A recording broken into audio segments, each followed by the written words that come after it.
Yes, leo tukaangalia jinsi ya kutumia data validation.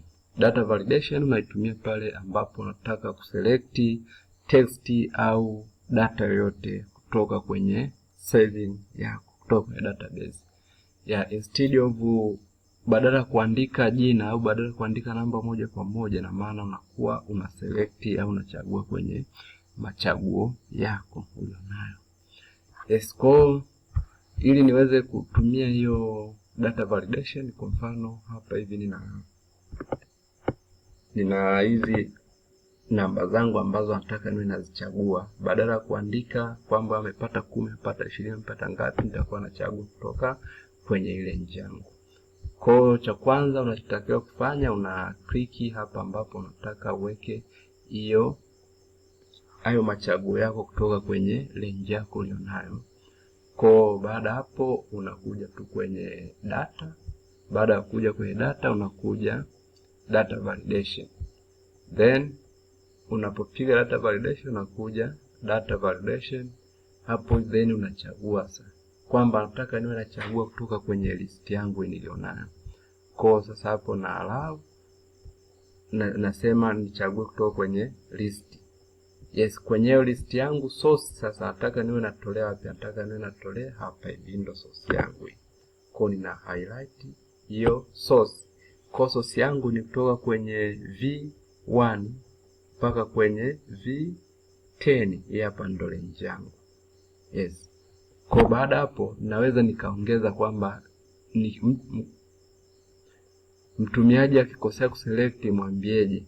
Hapa naweka message yangu, labda chagua kutoka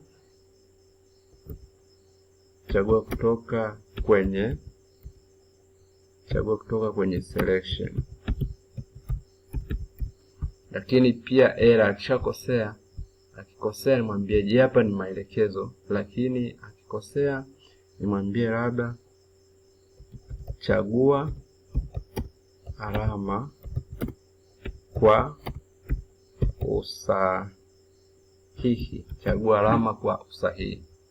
Baada hapo kama kawaida napiga tu enter.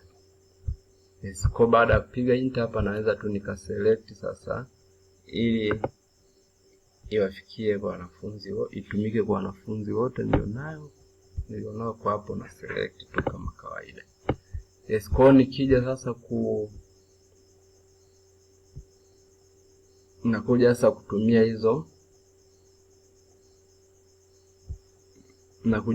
hizo data zangu nilizonazo. Sasa nakuja naanza kuselect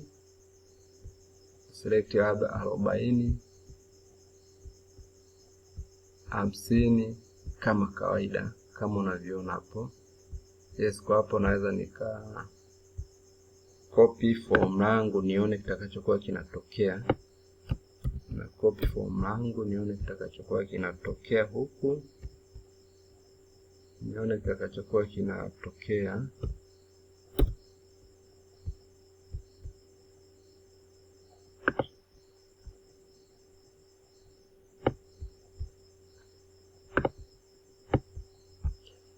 Yes, kwa hapa nachagua kutoka kwenye machaguo. Kwa mfano hapa niseme labda ana 10.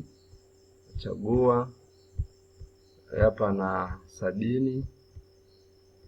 Hapa na 60. Hapa na 100 kama kawaida. Hapa na 0. Hapa ana 40 labda. Huyu ana 60. Hapa na 20. Ana 90. Hapa na 50. Yes, kwa sasa hii hapo ndo njia rahisi kabisa ya kutumia data validation. Kama unataka usiandike we mwenyewe moja kwa moja, ila unapata data kutoka kwenye machaguo ulionayo kutoka kwenye hiyo range. Hapa nilikuwa nimeapply data validation. Kwa kama pia unataka kujifunza kuhusu data validation, angalia video iliyopita utaelewa jinsi ya kutumia data validation. Tafadhali subscribe ili uweze kupata video zote zinazoendelea kwenye channel hii, lakini pia like, share na comment. Asante sana kwa kunisikiliza.